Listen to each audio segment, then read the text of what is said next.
Cybersecurity Today would like to thank Meter for their support in bringing you this podcast. Meter delivers a complete network stack, wired, wireless, and cellular, in one integrated solution that's built for performance and scale. Welcome to Cybersecurity Today, our month in review show where our panel takes a look at the month that we've just gone through and maybe looks to the month ahead. So welcome, everybody. And I wanted to, we've got our panel. I should introduce them. Laura Payne from White Tuque and David Shipley from Beauceron Security. And we get together once a month to talk about what happened this month at some level of depth. And hopefully we try to go forward into the next month to find things that may be happening of interest. I'm going to let you guys start. I brought a whole pile of AI stuff to the party because I think that was the big thing that happened this month. But does somebody want to start with a story that's not AI? Well, I'm going to go with the three-letter horror story of October for the cloud. Does anyone know what that would be? DNS. 2 cloud providers down. It's wow, amazing. And the fragility of just how much stuff depends on these things. So AWS US Northeast goes down and the world literally slows down. And that's still like, we have created this massive cloud-based single point of failure that's epic. And my favorite part about this, and I do feel bad, there were people that bought $2,700 beds. These smart beds they're the next generation of those late night TV ads. The beds go up, the beds go down. They're heated, they're cooled. I'm not going to lie. I've got a lot of FOMO when I'm describing these things. But apparently these things require a constant connection to AWS to go down, to turn the heat off, to function at all. And so there were a number of tragic stories during AWS's outage of people sleeping on their floor because their bed was set to roasting because they like to go into a toasty bed, and they got a really bad deal out of that bed. And I will say this, yesterday, it's the first time in a long time I had a chance to order from Pizza Hut online, and the team had been talking about Pizza Hut all week. I was really excited. I got to the point where I was going to put my credit card in, and no bueno, credit card was not processed. So thank you, Azure. I had to pay $1 extra for my pizza order because I had to pay for it in person. And that was the least of our worries. But man, DNS still out there, still the big Halloween nightmare for IT. Yeah. And I think everybody in our audience probably knows what DNS is, the phone book of the internet, whatever you want to call it, the addresses of everything. A simple thing. How old is this idea? 30 years now? And this is a scary part of 50? this. So just to recap, for those who missed this, Amazon went down, or the Northeast region of Amazon went down. And of course, because if you get the brochures or read the website, that they just flip over to a new region. Not a problem. Didn't work. All of those safety devices just took a lot longer.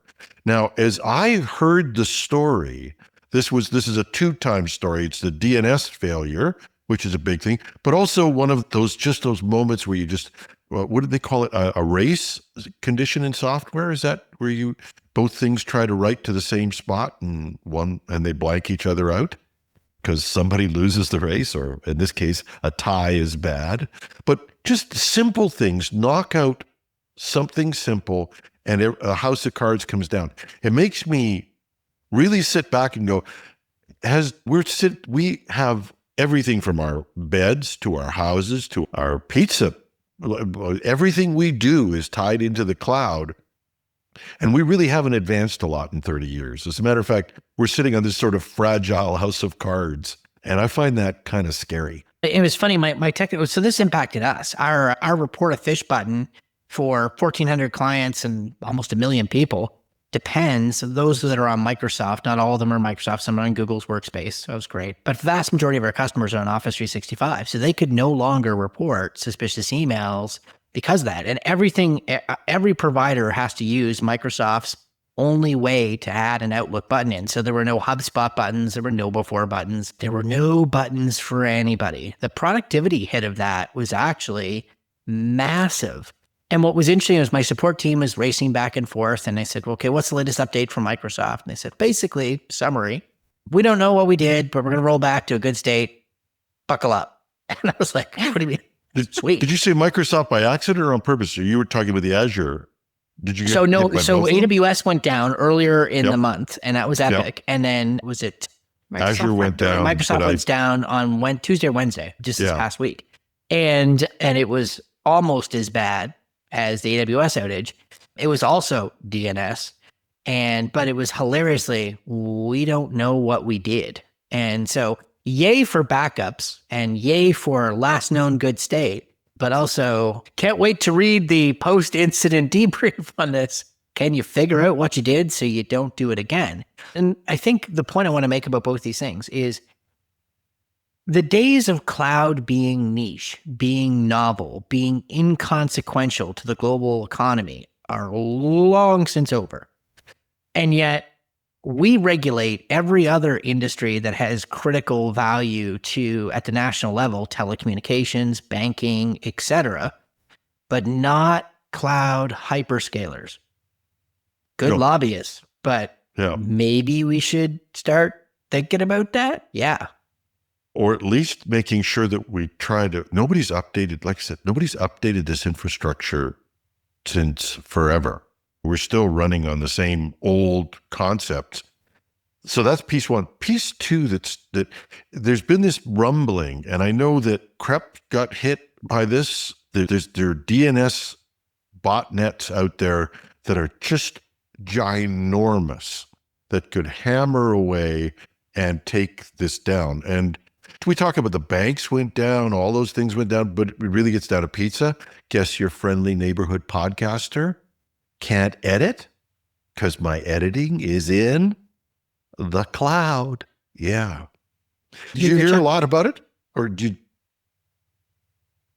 you? I think one of the articles that definitely caught my attention along that line is, I'm going to say earlier this week, though it may still actually be true at the moment, I don't have eyes on it, but the most directed to URL on the internet, so this is beating google.com and all the other like big names you would expect, is some botnet,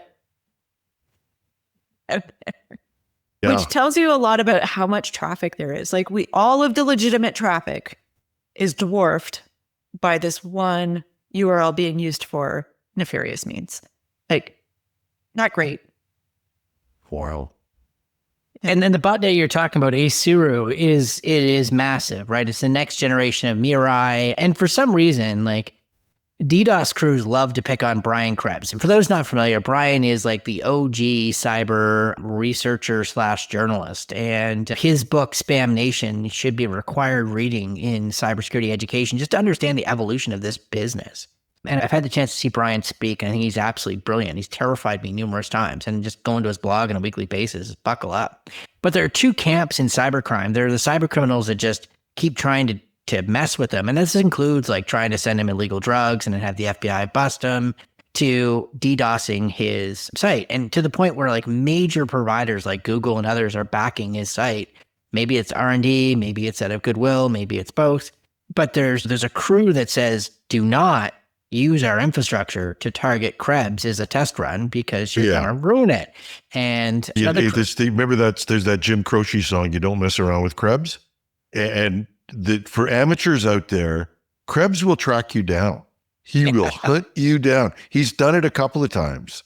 He's a sharp guy. If you're going to practice on anybody, not a really good idea to pick on Brian. 100%. So it's interesting to see that. Now, the other evolution of Asuru that came out this week fits a trend that we've been tracking all year round. And this one sends a shiver down my spine for conditional access policies.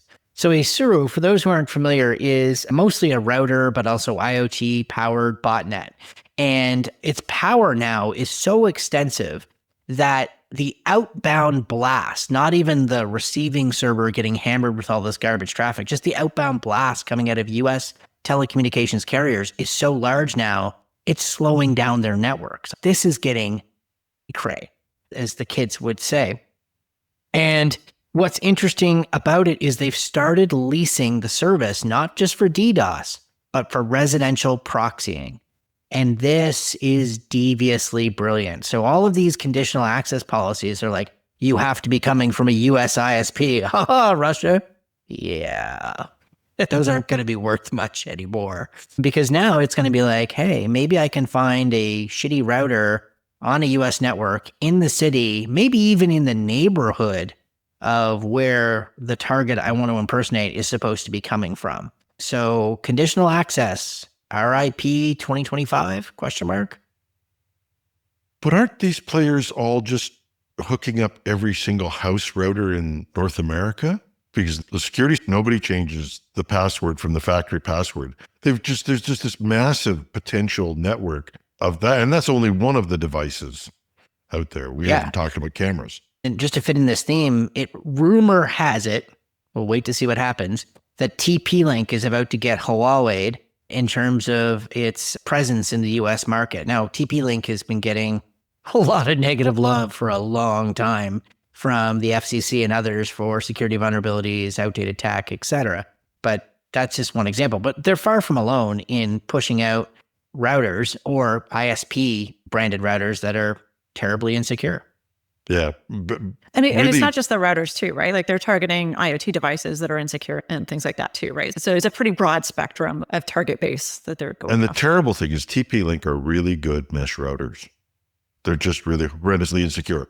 But I do advise you can create your own sort of internal zone where you back it up. And so anybody who's going to hack me, my TP-Link router is behind another router. A real one. Yeah. No, but it's great for the house. They're the best of anything for reaching dark spots in the house. And I was sitting there going, oh, wait a minute, I could put it behind another router. Yeah. So And to be fair, that is traditional network architecture. You have a firewall, and then you have all your stuff that actually does networking really well. Purpose-built devices are still the best at doing network stuff. It's when they try to expand and do what they weren't built to do. Oh, wait, that's true for our clients too, and just about everything else we do in software.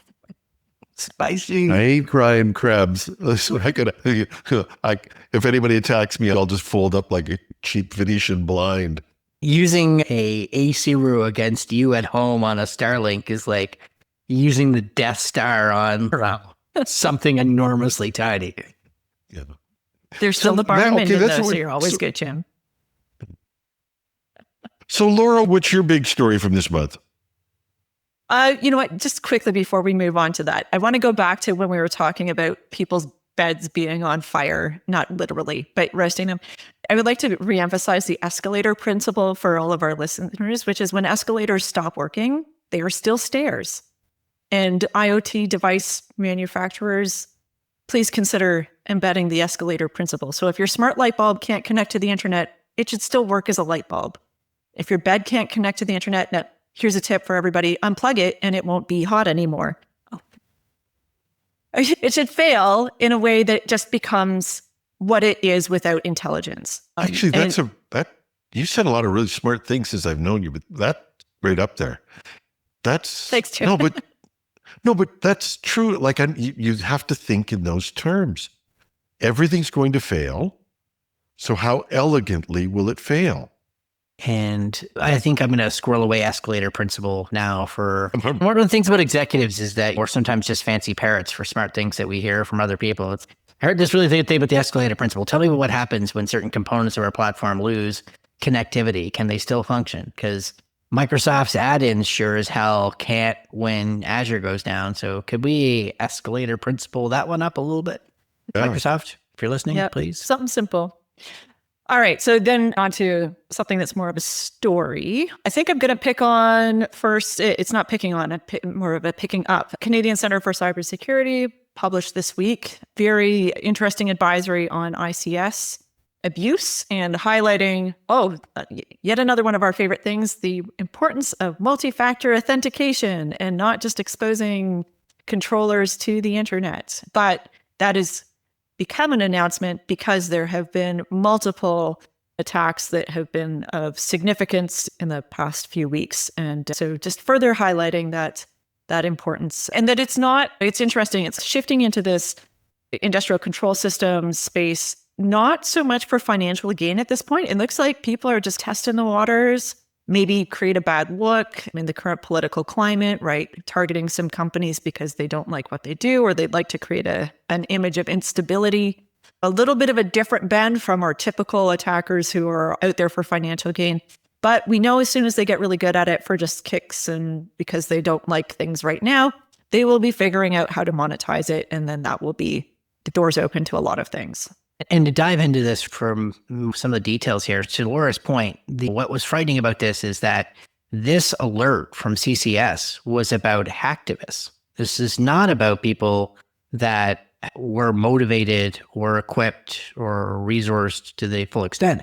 And they hit a water treatment plant and they tried to mess with its functioning. They hit a grain storage facility, potentially creating dangerous. These things are actually surprisingly dangerous. If you don't maintain the proper environmental conditions, these things can go boom. And it comes, of course, as Parliament is in second reading for the critical cybersecurity legislation, critical infrastructure cybersecurity legislation, which ironically would not have protected the farm or the water treatment plant or all the other places they were going.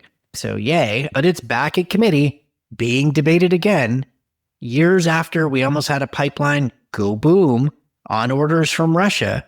Now hearing this, where we're just the script kiddies are having a field day. This is not good. And for anyone in the Canadian government listening to this, could you please get this law passed and then get the regulations done so we can not be the worst performer in the group of 7 in protecting cyber at a national level? Pretty please. Well, yeah, but this OT type systems, these industrial systems are everywhere and they are absolutely vulnerable. I think there's industrial control systems where I think everybody in the world has hacked them, first of all.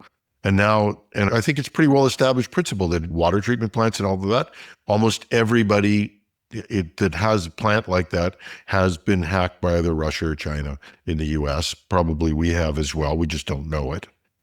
But now, if it's so obvious that the script kiddies are out there, because at least Russia, China, the nation state hackers maybe can at least be frightened by the fact that someone will retaliate. And I think actually, behind the scenes, I think people have said that. If you come after our infrastructure, we will get yours.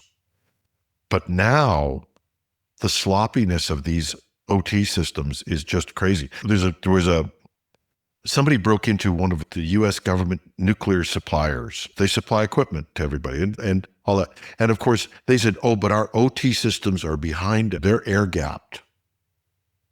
Oh, give me a break. I watched a guy now this is not in any of these things. I watched a guy in an industrial system sit there because I talked to him about how the OT systems and how they're protected. He said, they're air-gapped. I said, how do you maintain them? With my laptop. Oh, you think you catch something there? Air-gapped from the control network, but don't worry, it's just connected to the internet. Listen, as someone who's lived through an ICS incident and involving critical infrastructure that was accidentally plugged into the internet and thought it was air-gapped, but because people wanted to make it easier to VPN to get monthly reports, put a second network interface in, and guess what? They bridged the gap. And I raise every time I hear air-gap today with software-defined networking. Is it really? Is it on a separate actual whole set of switches, router, fiber, all those things? I bet you not so much anymore. It's one configuration file away from being on the rest of the network. So, yay. So yeah, that's and I'm glad that the Canadian Centre for Cybersecurity is taking a position on this, because I think it's been one of those things that we just slept through. Everybody knows, I hear about the risk, everybody knows the risk, and then we move on, we talk about online security. And I think people underestimate the importance of some of the components, right? So you don't have to be able to necessarily hack the actual working devices. Things like one of the attacks was disabling alerts, right? So you change a configuration, there's no alerts coming in, right? The operators are now blind to what's happening in the system. And when they're not motivated to actually do any particular thing, they just want to disrupt. The stakes for how hard it is are really low, right? There's any number of ways you can just disrupt. We were talking about big disruptions at the start. You don't have to be that aggressive in scope, but one little domino falls over and the rest of the system doesn't perform as expected. Yeah. And I want to bring it back to the script kiddie thing again, too, because I did an interview with a black hat hacker, and that'll be next week's show. It's fascinating. Talk to this guy. And he's now working for a larger firm and all that sort of stuff. But he said one of the things that just hits him is at least ransomware people, nation state hackers, they're somewhat professional. They know what they're doing. Said these script kiddies, now he said there's a second wave of script kiddies now, and they're going to claim their trophy. They're going to go after these systems, and they don't know the damage they can do.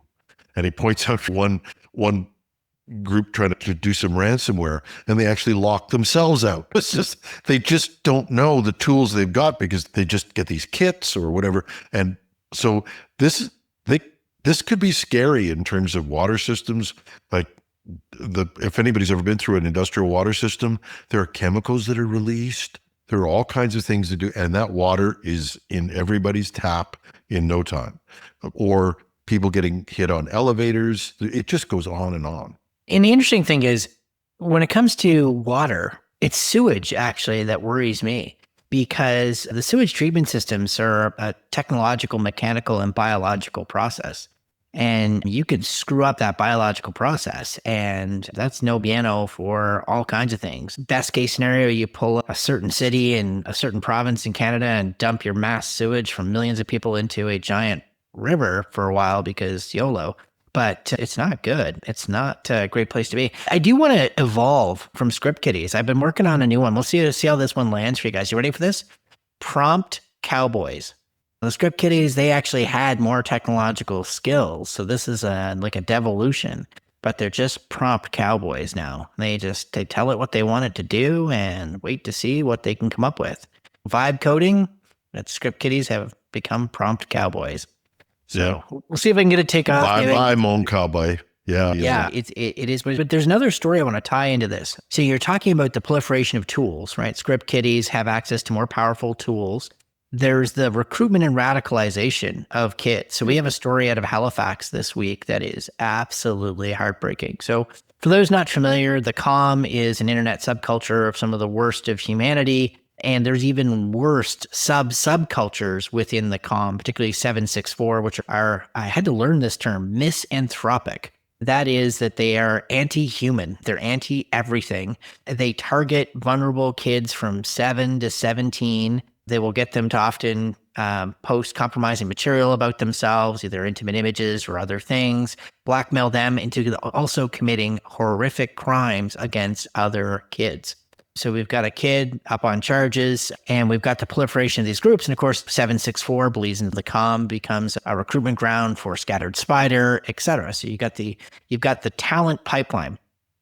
And also, by the way, in terms of the talent pipeline, in addition to this negative trend, Canada's youth unemployment hit a new all-time high fairly recently. So we've got a lot of bad things. You've got talent, you've got tools, you've got motivation, and you've got chaos. And there's even a new malware kit that just rolled out that it was a Swiss Army knife. It was brilliant. It had capabilities to try and maintain persistence, and it was the low price of $200 a month evolving with these things. So the trends right now are not good, but not just Canada. Not just Canada. I read a report the other day, and it scared the hell out of me. There are 500,000 young men between teenage and 30-ish who have just gone off the map in California. They don't work. They don't turn up anywhere. They are just living somewhere in their bait, but they're not part of society anymore. And that's a group that could be radicalized, recruited, and many of them spend a lot of their time playing video games. They are tech savvy. And that, because we report the numbers, but they're not turning up in the youth unemployment numbers even. They're not part of the workforce. And this is a societal trend that is going to come back to bite us in our posteriors, because we're just seeing the surface of it. The radicalization of these young people is going to be something, and naturally part of it's going to turn to cybercrime. No, if you're going to do the crimes nowadays, you're not doing it in person unless you've fallen under the hardest of hard times. Usually there's substance issues tied into it, and that's where the cops are still going to catch you a lot of the time. But go cyber, and now go cyber in the sweet zone of now less than 1.5 million, and certain agencies, even well-resourced national agencies, are not going to chase you down. And it certainly speaks to the asymmetry of the kind of damage that can be caused by a very small number of people. So you look at what an individual can actually do, how much damage they can cause. And that's why it's compelling to, I'll call them organizations. I think that's maybe a strong term for what a lot of these are. These groups, when they're recruiting, right? They don't need to have a lot of strong recruits. They get a few. There's a snowball effect there too, right? But one or two agents who've been recruited and groomed can do an incredible amount of damage in a short period of time. So the amplifying effect of that to cyber connection is just phenomenal. Yeah, keep it good. That's cheerful. Yeah. So I'm gonna do a palate cleanser before I go into AI. I do something positive on AI, which I call good clothes. Anthropic, and I think there are lots of dangers. We'll talk about those in a minute. But Anthropic, of all of the AI companies, is courting the enterprise market, and they are getting smarter. And I feel I want to reward them, give them a little treat, give them a shout out. Maybe they'll do more of this, because they're the only ones who seem to be doing it. Now, Anthropic is also people who gave us MCP servers, which just are like, hey, hack me now. Oh, and we won't even use tokens in them. We'll just put an API key into them. So they've done their damage, but their penance was they've got a new code model that runs on a permission-based model and just does something I wish we would do. By default, it's read-only. By default, it can't write. You have to intentionally go change it. And if we had these in our software tools, and it goes back to I'm going to use that escalator principle, right? It's just assume it's going to fail. Why don't we just make it by default? So it's read-only by default. They put some exceptions in so you just don't have to get annoyed, because there are a couple of commands that are just like, yeah, whatever. Like but the file systems are isolated by default.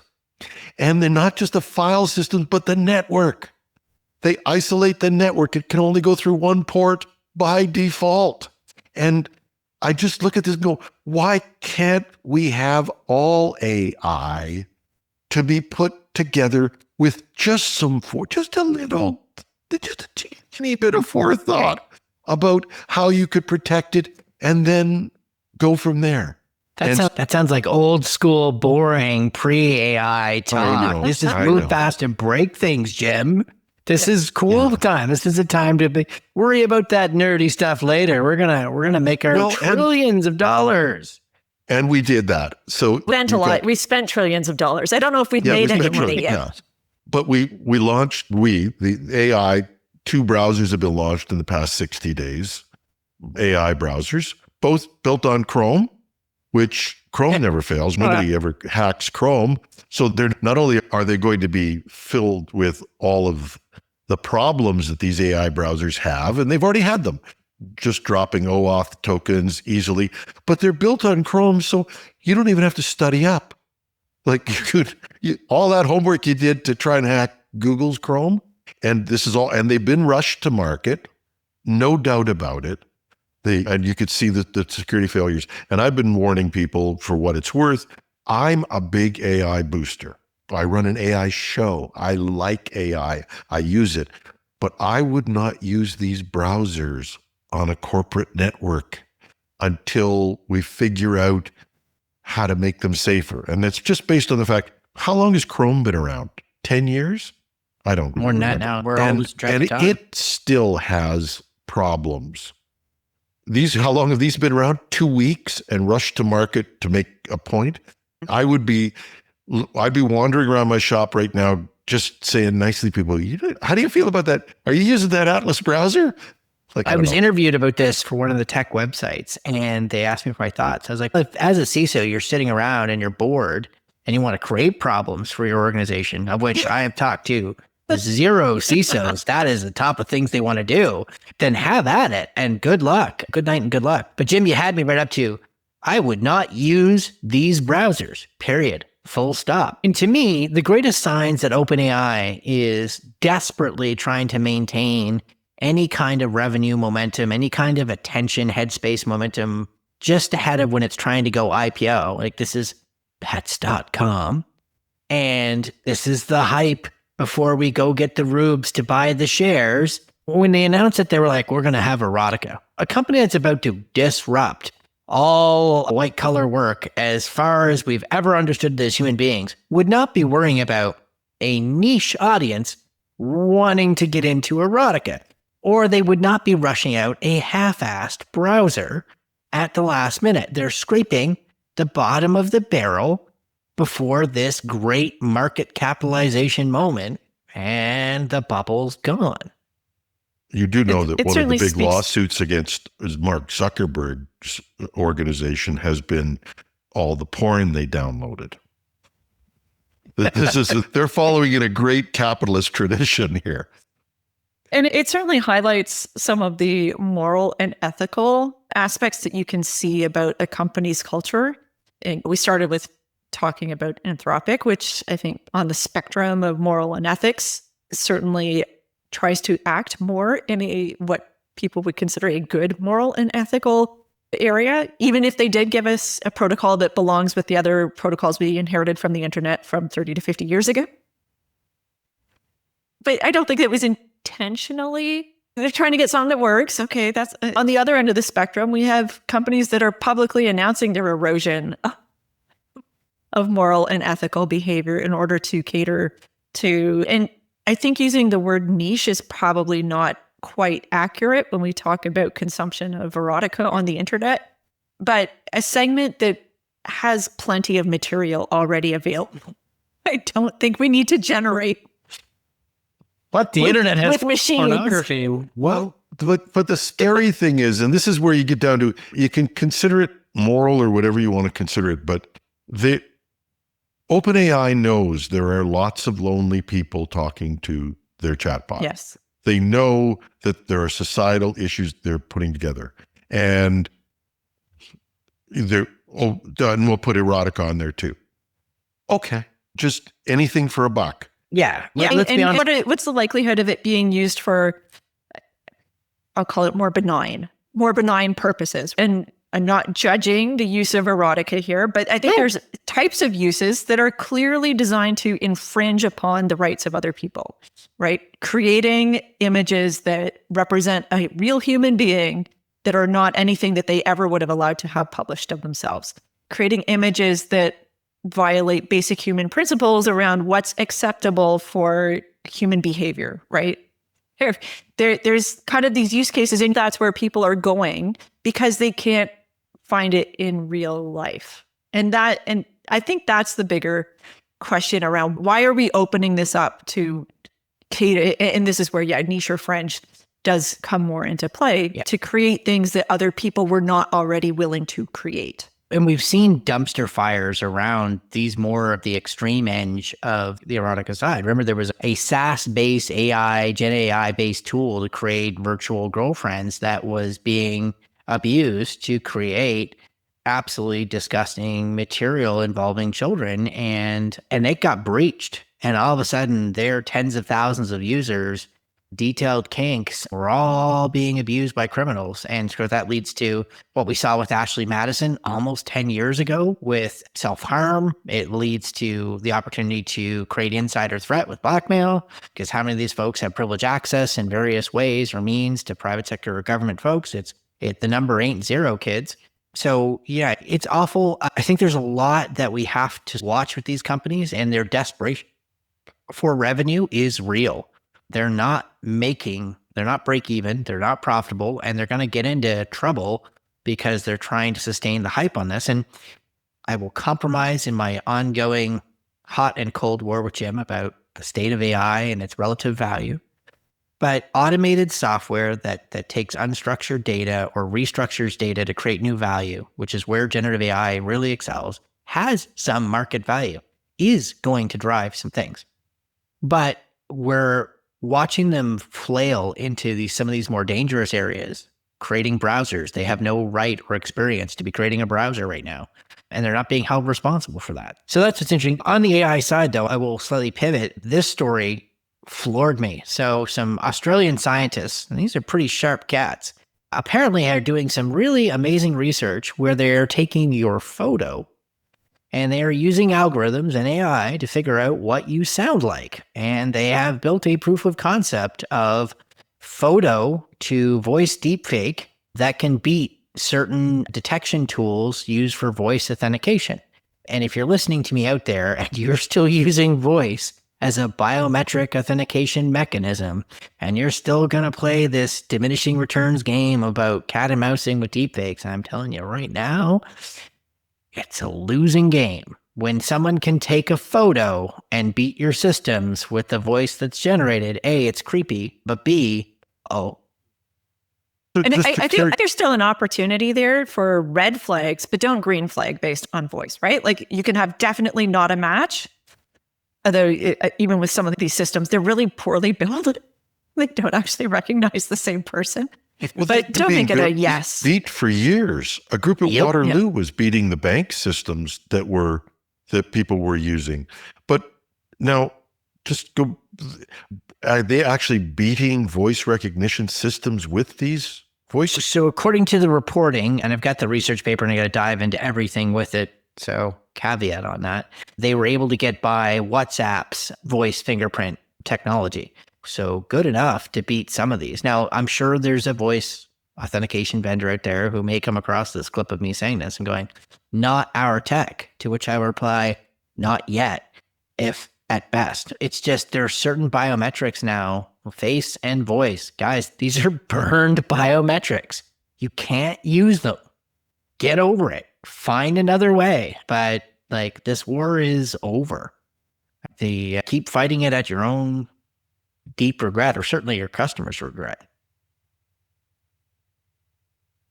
It's a interesting world out there.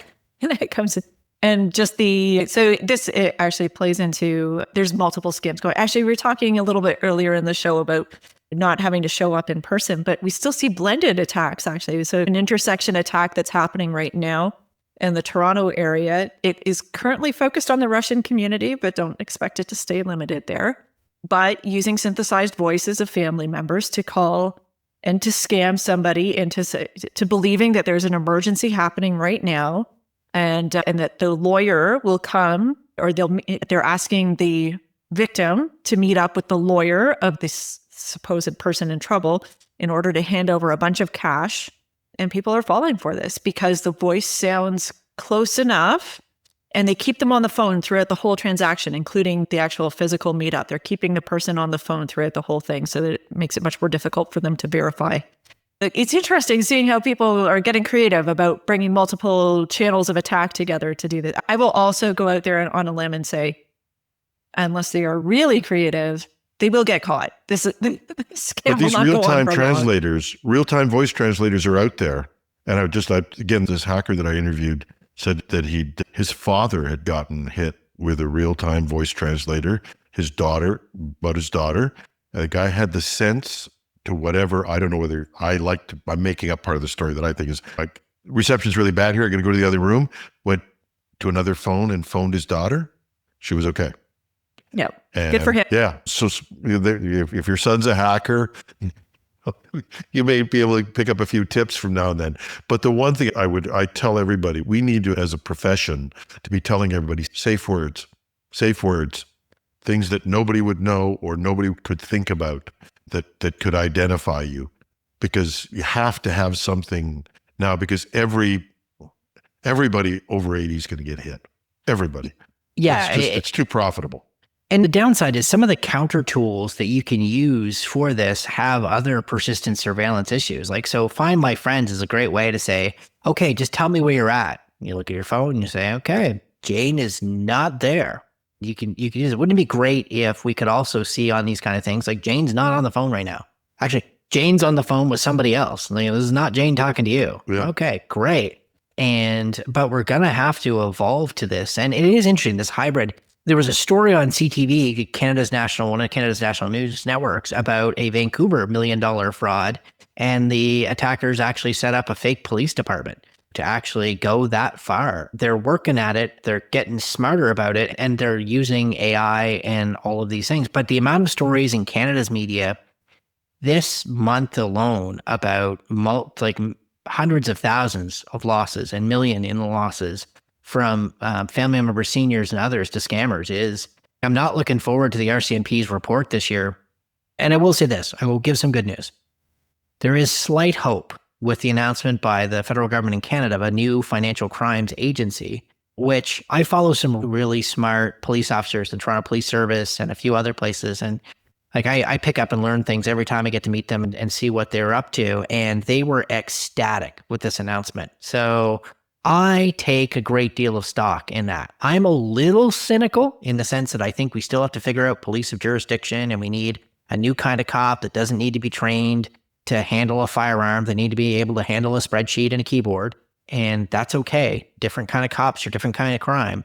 But I will wait to see what the Carney government rolls out. And if anyone from government's listening, I'm happy to give you thoughts before you roll out the legislation, because I'll certainly give it to you after you roll it out.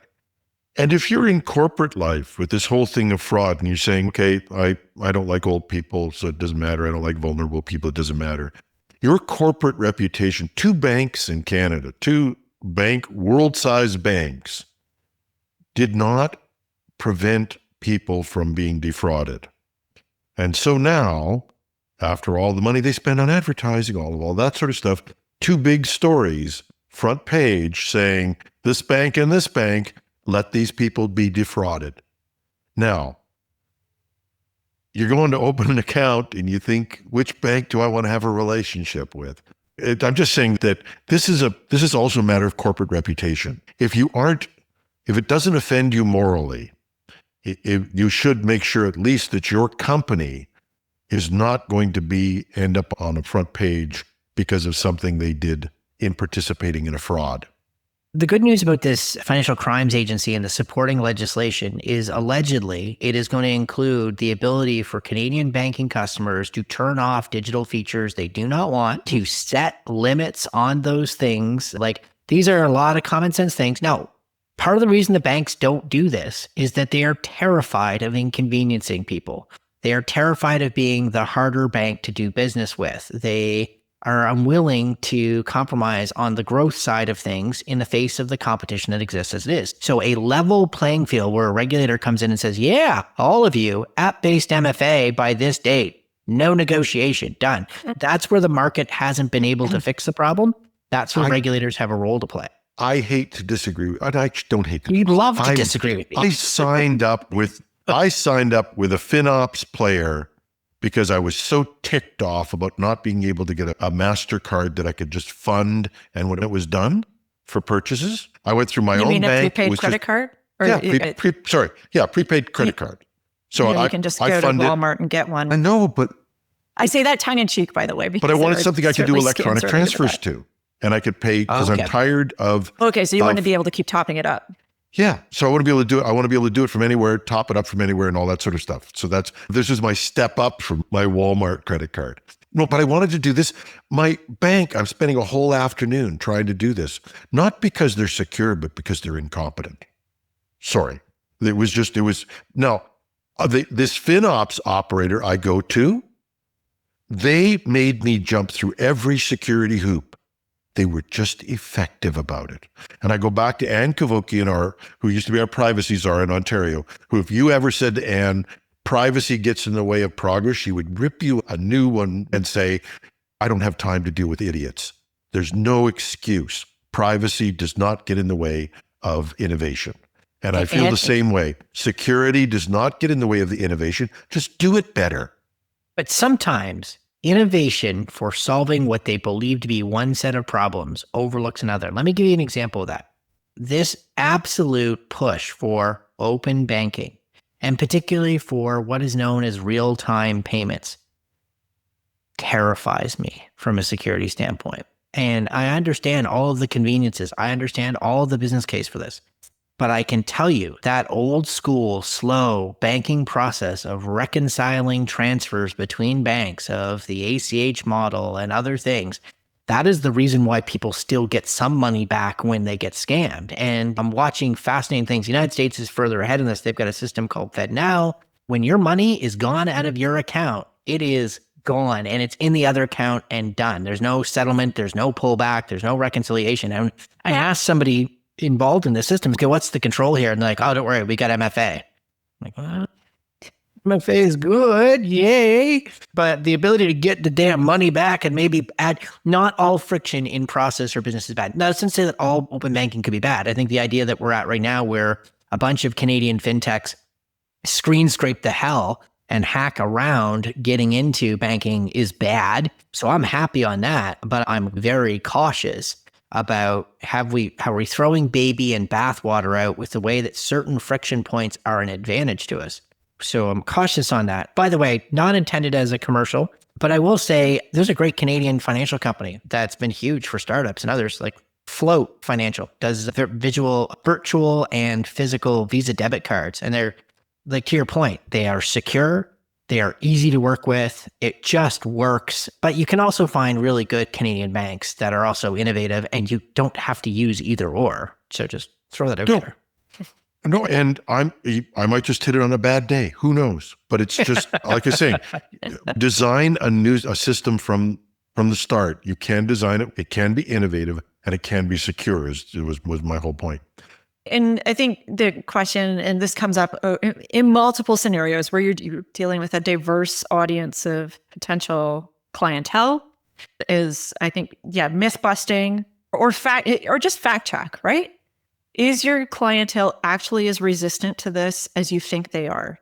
Because a lot of these thought processes were framed 15, 20 years ago, even 10 years ago, when people were significantly less aware of how much fraud was going to happen. Obviously, nobody knew how much fraud was going to happen, but how easy it was to conduct fraud against individuals. There's just so much more consumer awareness now, and the complainers are increasingly becoming the minority. Many more consumers are willing to either opt out of digital and just stick with their bricks and mortar because they're not prepared to deal with whatever is going on online, or they would like it to be done properly. And I think we just have to get that mental model shifted, not rely on the old assumptions that people don't want to do the right thing. They do, actually, most of the time. Yeah. Presenting it to them. I don't care if I have to take my shoes off and put them on something in the airport. If my plane isn't going to blow up, I can be convinced. But I think part of it is do it efficiently. The second thing is don't do stupid things, because I've had stupid things done where people say this is for security. No, it's not. It's for your convenience. Airport safety and security, just a tip to the U.S. government, to be super great if you could please pay the air traffic controllers, because they're currently on 4 weeks unpaid, and I have to fly to your country. And the people who search your luggage. Yeah, those good folks too. But you please pay them. Could you just maybe come up with a bipartisan just emotion of, as a nation, we should probably pay the people that we're going to require to work. I don't know. Or all of you should go unpaid as well. But just a crazy thought. It's step away from the politics. But we do accept the fact that, yes, the people who do security should not be working delivering pizza after their shift. You want them, if they're keeping your plane in the air, you don't want them painting garages on the weekend because they need to make enough money to feed their family. Running CISA, just staying on our safety theme. Or running CISA, But incentivizing them to find illegitimate ways to make money. Legit. There's that too, yeah. That's a big concern. I think I mentioned in Monday's episode that they've seen the number of attacks targeting the U.S. government increase massively during the outage. What a surprise. The cat's away, the mice will play, right? Yeah. And this does not bode well. I do want to mention If I what can others... quote David's Monday show, 555 million cyber attacks, 85% over September. That's no bueno. And the biggest part of that other part of it was, it's not particularly in the cyber talent regime that some folks can't find good jobs in the private sector. A lot of the folks I've had the privilege of meeting in Canada, the US, around the world in the public service are mission driven. They believe right down to their core, and it's not about partisanship. It's just about protecting their people and their country. But they got families and they got bills to pay, and the mission only takes you so many missed mortgage payments. So I'll leave it on that more nonpartisan note, and in my deepest sympathy to the folks in those trenches, whether physical or cybersecurity on that side. But I do want one story I didn't want to miss, because you knew, Jim, I was not going to miss out on this opportunity. So I got a report from an insurtech provider, and it was delicious. It's one of the first times I've ever seen an insurance provider come back and say, here's the claims we're paying out by the security stack, tool sets, and vendors. And No way. Whoa, interesting. And for all of my friends out there that are telling me security awareness doesn't work, we just need more tech. What this insurance provider said is that its payouts to people using email filters as their primary anti-malware and anti-fraud tool, they were up 53%. Except Sophos, which apparently had some edge on fraud detection. Yay for you, Sophos. But all the rest of these, and email, and what a surprise, Laura, I know you're going to be shocked, email and remote access were the root causes for 90% of insurance payouts. What? Who knew the connection point to the internet for basically all workers would be the reason where they pay out? But we actually have the monies. And it was interesting. And some vendors got considerably worse. There was one email vendor, I'm not going to go full Schadenfreude and just say which one, you can go read the report yourself. But their performance was almost double as bad. They were one of the leading losers on this. So this isn't to say, by the way, email filter's bad. It does mean two things. AI, as in terms of creating phishing, the volume and effect, you're looking for evidence of it beyond just people talking about it. Here's one of the best data points I can see you. 53% decline in effectiveness this year. Buckle up. But good, robust defense is people, process, culture, and technology. As we wrap up Security Awareness Month, please remember this is humans and tech together. It's interesting to see the email filters get a little bit of the slagging that antivirus used to get. Right? Where it was like, I put a thing on my computer, so everything is perfect. Now we put a thing in our email system, everything is perfect. No, it's not. It's many layers. There's no cheap security. And even we talk about when we're doing technology builds, right? Like the scale, economics of scale. I am not convinced that in security there are economics of scale, because your attack vectors at scale, and we saw this in and I'm not remembering which report it was. I've read a few this week in prep, but highlighting that large enterprise, actually it might have been the same one you were just referring to, David. Large enterprise has significantly higher risk. Why? You just have more people, more attack surface, right? Uh-huh. So you might get lower cost on each component of your security program, but you will need significantly more layers as you get bigger in a security program. So there's no reducing your security spend over the course of time or with the course of scale. It only gets bigger, unfortunately. Yeah, and I'm teasing a little bit of data to Jim that I'm going through our mountain of 180,000 people survey responses over the last 12 months, our 12-month phishing data, as we're working through the Beauceron annual report process. And I can tell you, because he doesn't believe in AI, he's doing it all on an abacus, which is wonderfully He still secure. believes in calculators, Jim. First of all, if you're using Copilot in Excel, I have big cautions for you. But anyway, listen, I know I am using AI to help with my writing and help me. I ask it to check to make sure I'm not being petulant or defensive or all of those other pedantic things that I typically will fall into. But what's interesting, where I'm going with this is, for the second year in a row, there's still a very high relationship between people's view that security controls completely protect them and their riskiness. So last year, our data had it as high as 140%. That is, people that thought the tools provided by their work completely protected them clicked 140% more. This year, good news, it's down. It's 83% more. It's still one of the most risky attitudes to have. So that balanced approach also has to seep down to everybody. People need to know the car still can't drive itself. But the other interesting thing, and I've just heard this anecdotally, is from a very large enterprise. The volume of email people are processing now has exploded as people are using Copilot and other tools to write the emails. And we have a theory about information load that's starting to get more and more prominent to answering the why the hell is Monday morning so dangerous? We thought we were going to see changes in the answers that people gave. Zero change in the answers statistically significantly. It has something to do with volume, we believe at this point. But I heard this hilarious story from a friend where the Copilot emails are being written and they're being received by Copilot. And so like humans aren't even reading the emails anymore. They're reading the summaries of the email. And some of these summaries are hilariously wrong. So yay. Yep. Yeah. I saved this to the end because so that you didn't have time to rag on me. A SACA survey came out. The ISACA survey says for 2026. Now, how they do the 2026 survey in 2025, I don't know. 59% of cyber pros fear AI threats the most. And that's, so there you go. But I want to do... Did they survey them when Atlas came out? Yeah, I bet you that number is... It will go up from there. But I do want to go off OAI because we go off AI and go back to... Because you used to have an award called the Poopies or something, or whatever. It was the Stinkies, yeah. The Stinkies, yes. Yeah, okay. yeah. So I've got my own Stinky for this. And that is, and at first it starts out with my title, is there a SharePoint self-hosted site that has not yet been hacked? And if you're that one, would you please get in touch with me? 100, one of them, they got into the place where they do most of the work for the nuclear industry in the US. That was one, and there's 100 more of them. But how this happened, 2023, this exploit was there. They patched it, and I'm going to say they patched it, maybe somebody evolved it. But it's possible that the 2023 patch wasn't as good as people thought.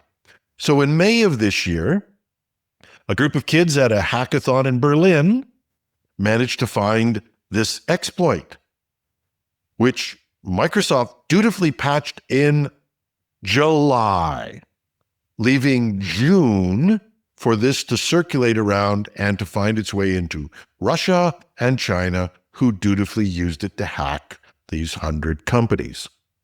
And just because, and I'm not picking on Microsoft, even though I am, the patch they put out had to be replaced 10 days later with one that worked.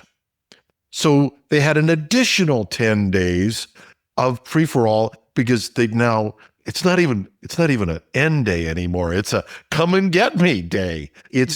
I would just point out that I don't want to be critical, but we could do better than this. And it's not the first time that this is exactly how it's played out. I will say it is harder to fix things than it is to break them. So there is trying to be a little bit fair to Microsoft. It sucks being on that end of having to fix something, especially the ones, and I haven't looked into this one, but I know a previous example where it went like this, where the first patch didn't really work. It's exploiting something that's actually supposed to be a feature of how it works. You have to actually figure out how to still do the thing the software is supposed to do while completely changing the way it does it. Not trivial. And SharePoint, of course, is already not trivial. So yeah, that sucks. But it also doesn't excuse the putting bad work out. I don't know. Maybe they should have had Copilot I'm just help them write the patch. suggesting if I'm a $3 trillion company, I might be able to pay attention. I might not have laid off enough people that I can pay attention to hackathons and that information, and I could reach 100 companies to let them know there was a vulnerability a couple of days after that. Maybe I don't have a patch, but Microsoft has no problem reaching me to try to sell me crap, or they have AI. They could actually use this. Sorry, to be fair, Microsoft quarantines its own emails.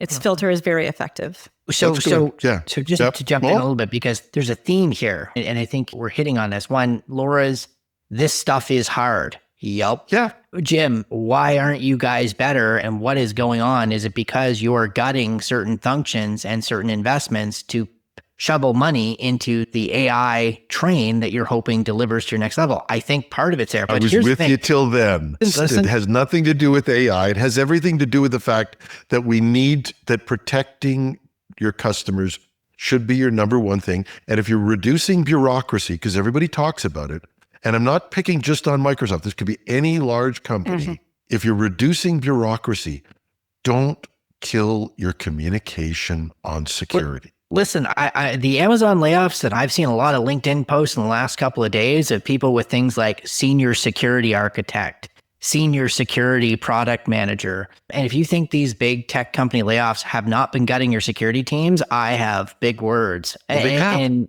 they have. And we're seeing the consequences. But what's interesting is this is one of the worst patch months I have seen Microsoft in years. And like everything from like keyboards and mice not working and working localhost. And they almost had their own little mini CrowdStrike moment for a lot of devs were hella pissed off about what happened with those patches. And these were like basic fail whale, like how did this get by a unit test kind of scenario. And then on top of that, you've got this WSUS vulnerability in the last couple of weeks, which has been super spicy.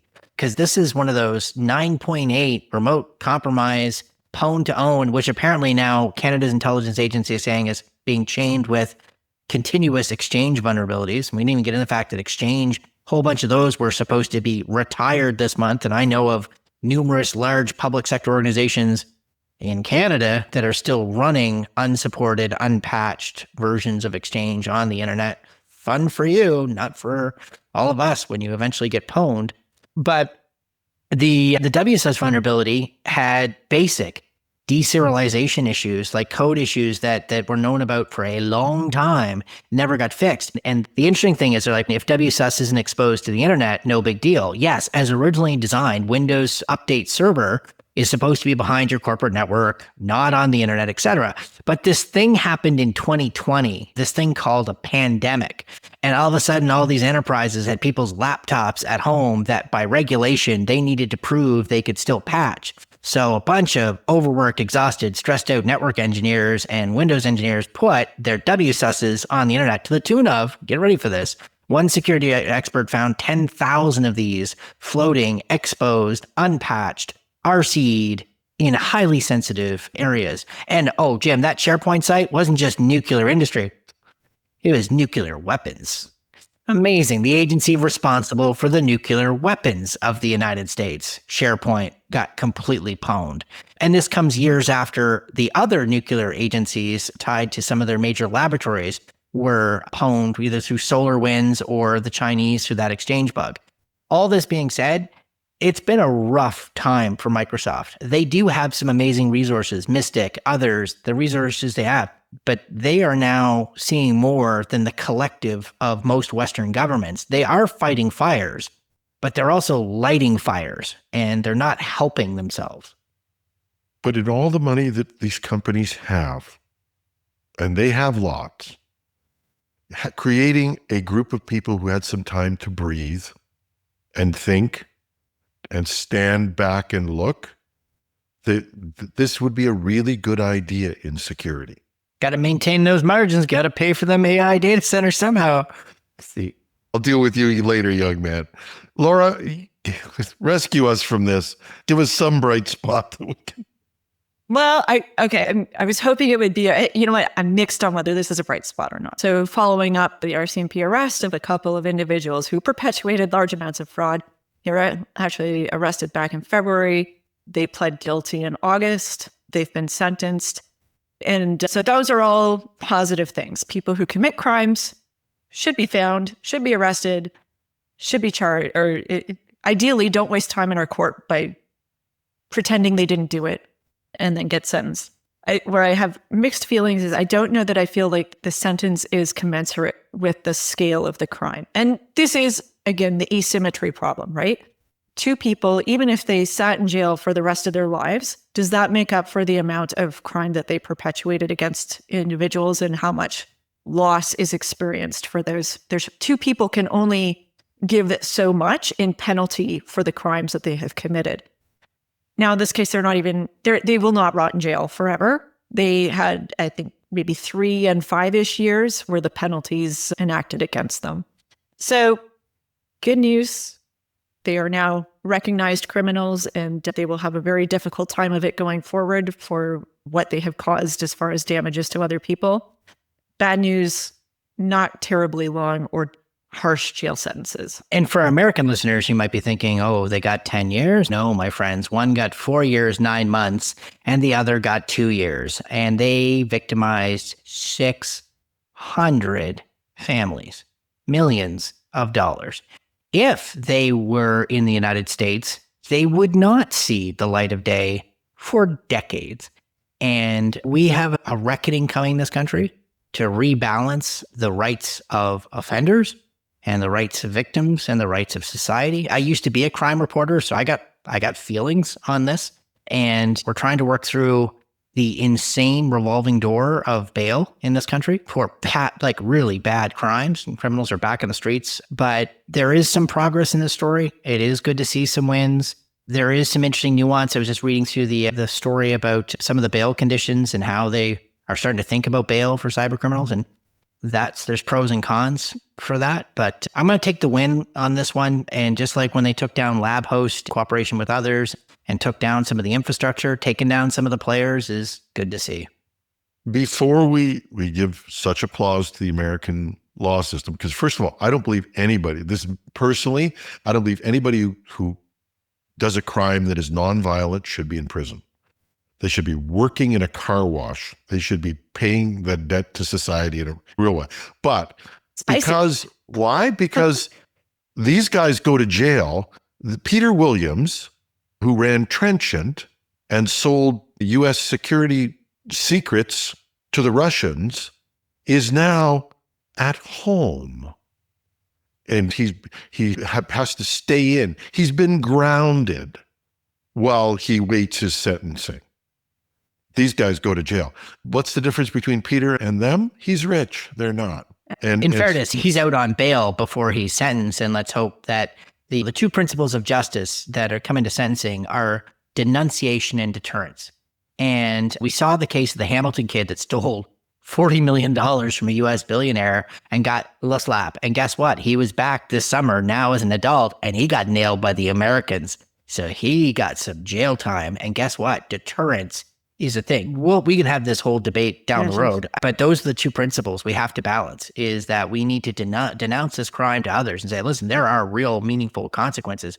And violence doesn't always have to be physical. 600 families losing material wealth. Some of those seniors that we saw the story that lost their entire savings that was supposed to be passed down to their kids and what they were to live for. Jim, you and I saw that tragic story from the couple in India that ended up taking their lives because they fell victim to scams. Nah, I don't buy the white collar crimes, nonviolent side. Proportional. No, I just want them the working, feeling of paying being it violated. back. I want them to work and pay it back. That's what but I they want will never them to be able to. And that's the asymmetry of the city. They will never earn enough to make up for what has been perpetrated unless they are still holding the cash and haven't spent it and they can actually return it. But and the feeling of violation, which is often what we associate with violent crimes, is that the person has felt violated afterwards and they've been ill through injury or have died. All of those things can happen with non-physical violence. In the case of fraud, right? Through that feeling that, yes, I've been defunded. I've now experienced severe depression. There are traumas associated with it. And then, unfortunate cases where people have taken their own lives or descended into deep poverty as a result and effectively shortened their lives. Yeah, it's for the same reason that when intellectual property is stolen from a company and devastates that company, and that company is gone, closed up, shut down, and people don't get their pensions paid out and jobs and careers or everything else. That to me is a form of warfare. It's part of the full spectrum of conflict we have now. It's just, there's not a smoking crater where the factory was, but it might as well be because it's gone and all of the impacts are on there. So it's hard to see. I get it. And it's visceral when we see someone get mugged and it's a senior who gets beat and we see that in the street and we want that deep within our DNA retribution. Got it. But this stuff, I argue, we got to get angrier about. And that righteous outrage of those kind of crimes does apply to this. Now, is that the same thing as like white collar crime against a bank that's going to make it up in their losses, et cetera? I don't know, man. It's just when you steal from families, I just want to see you in jail badly. The bank doesn't have feelings, and it's not going to go into depression. There is a difference between people and companies that is important. So maybe that's your point, Jim. Like maybe that's where there's a line on that side. I don't know, man. The harm. I just don't think rich people should get off easy.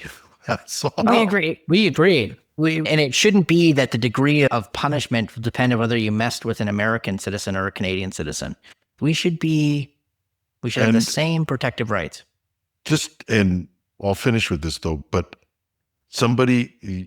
you can always find the anecdotal person who goes back and commits a crime.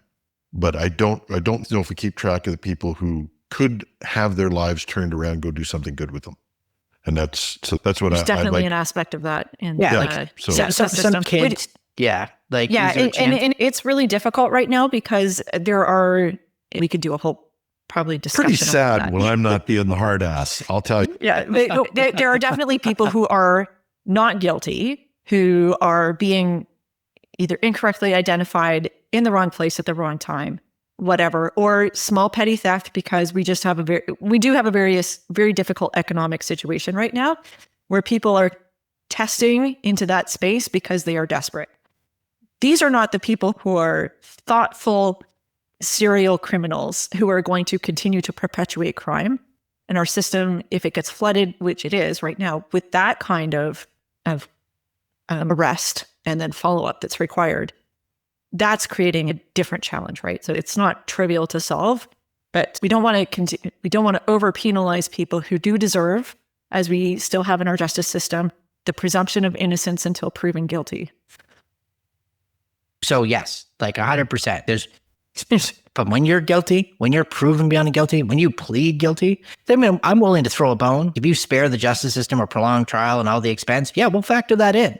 Sure, I'm game on it. When you spare the victims a lengthy trial, if you do cooperate to help recoup whatever funds can be possible, sure, these are good incentives to have. But at the end of the day, I need all the other folks looking at you saying, that's not so rough. 2 years in jail? Never. I'm willing to play that game. Again, go back to my earlier story about the number of desperate, young, underemployed folks and this trend. Not the signals you want to be sending on this. I wish I had a happier way to end on that. Yeah, well, I do. Wait, turn around, Joe. Oh, yeah. All right, gotta get, It's just flipped, I think. There we go. Yeah, I love there it. we go. Thank you, Jim. I love it. This is and I'm going to take away the elevator analogy. Thank you, as always, Laura, for being the voice of sanity and wisdom. I'm going to end with, I got a free Tuque. And if you're listening to the audio version of this, you cannot see the white Tuque that Laura gifted me with before the show. And I'm putting it on, and I have to guarantee you that the picture of me with a Tuque on would bring a smile to your face. Maybe not for all the right reasons. Anyway, that's our show. Once again, we'd like to thank Meter for their support in bringing you this podcast. Meter delivers full-stack networking infrastructure, wired, wireless, and cellular to leading enterprises. Working with their partners, Meter designs, deploys, and manages everything required to get performant, reliable, and secure connectivity into a space. They design the hardware, write the firmware, build the software, manage deployments, and run support.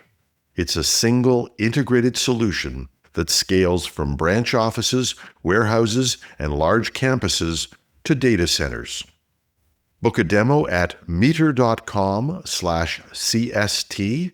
That's METER.com/CST. Thank you so much for listening. If you're at this point in the show, you had other things you could have been doing with your time and you spent it with us, so we appreciate it. David will be back on Monday morning with the cybersecurity news, and I'll be back next Wednesday. Have a great weekend.